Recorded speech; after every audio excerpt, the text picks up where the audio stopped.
विष्णु भगवान की जय हो। कार्तिक माह की दूसरी कहानी। एक समय की बात है, किसी नगर में एक बूढ़ा व्यक्ति रहता था और उसकी 7 बहुएं थी। एक बार कार्तिक का महीना आया और उसने अपनी बहुओं से कहा कि मैं कार्तिक का स्नान करूंगा, क्या तुम इसे निभा दोगी? 7 में से 6 बहुओं ने मना कर दिया, लेकिन बड़ी बहू ने कहा कि मैं निभा दूंगी। बूढ़ा हर रोज सुबह उठता और नदी पर स्नान कर घर आता। गीली धोती को वह बड़ी बहू के आंगन में सुखा देता। जैसे जैसे उस गीली धोती में से पानी की बूंदें जमीन पर गिरती, वैसे ही वह हीरे मोतियों में बदल जाती। धोती से हीरे मोती गिरते देख बाकी 6 बहुओं से रहा नहीं गया और वे बोली कि हम भी बूढ़े को अपने यहाँ नहाने के लिए बुलाते हैं। उन्होंने कहा कि पिताजी, आप कल से हमारे यहाँ कार्तिक नहा लेना। बूढ़े ने कहा, ठीक है, मुझे तो नहाना ही है, मैं तुम्हारे यहाँ नहा लूंगा। बूढ़ा सुबह सवेरे स्नान करके आया और धोती उसने दूसरी बहू के आंगन में सुखाने के लिए डाल दी, लेकिन यहाँ हीरे मोती की बजाय कीचड़ टपकने लगा। बहुओं ने यह देखा तो कहा, आप हमारे यहाँ पाप का स्नान कर रहे हैं, इसलिए यहाँ से जाओ और बड़ी बहू के यहाँ ही स्नान करो। बूढ़ा वापस बड़ी बहू के यहाँ आया और कार्तिक का स्नान करने लगा। स्नान करके उसने फिर अपनी धोती सुखाई तो फिर से हीरे मोती गिरने लगे। अब कार्तिक का महीना समाप्त होने को था।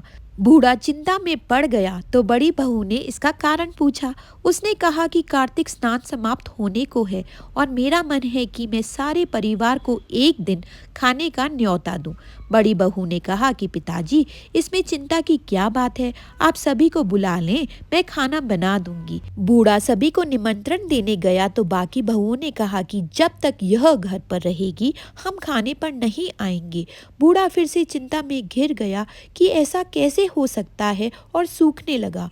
बूढ़े को सूखता देख बड़ी बहू ने कहा कि पिताजी, अब आपकी क्या चिंता है? बूढ़े ने बाकी 6 बहुओं वाली बात बड़ी बहू को बता दी, जिसे सुन वह बोली कि पिताजी, ठीक है, मैं खाना बनाकर रख जाऊंगी।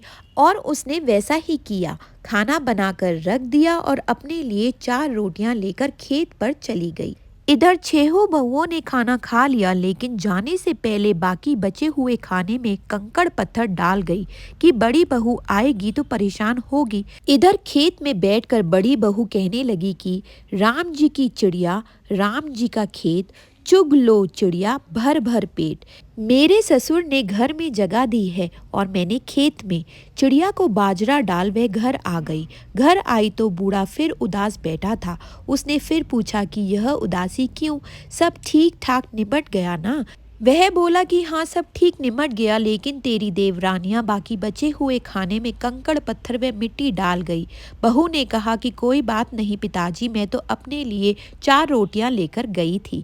बहू बूढ़े से बात कर घर के भीतर जाकर खाने को देखती है, लेकिन वह देखती है कि जिस खाने में वह सब कंकड़ पत्थर डालती हैं वे हीरे मोती में बदल गए हैं। घर की जगह महल खड़ा हो गया है और धन दौलत से भर गया है। अन्न के भंडार घर में भरे पड़े हैं। वह बूढ़े को बुलाकर कहती है कि पिताजी, आपने तो कहा था कि मेरे लिए कुछ भी नहीं बचा है, लेकिन यहाँ तो हीरे मोतियों का भंडार हो गया है। पूरे घर में धन की वर्षा हो रही है। साधारण सा घर महल में बदल गया है। बूढ़ा सब चीज़ों को देखकर बोला कि बेटी, तुमने सच्चे मन से कार्तिक स्नान सच्चे मन से निभाया था, लेकिन बाकी बहुओं ने पापी मन से इसे निभाया, इसीलिए कार्तिक देवता तुमसे प्रसन्न हुए हैं और यह फल दिया है। हे कार्तिक देवता, जैसे आपने बड़ी बहू की सुनी, वैसे ही आप सबकी सुनना। बोलो कार्तिक महाराज की जय हो। बोलो विष्णु भगवान की जय हो।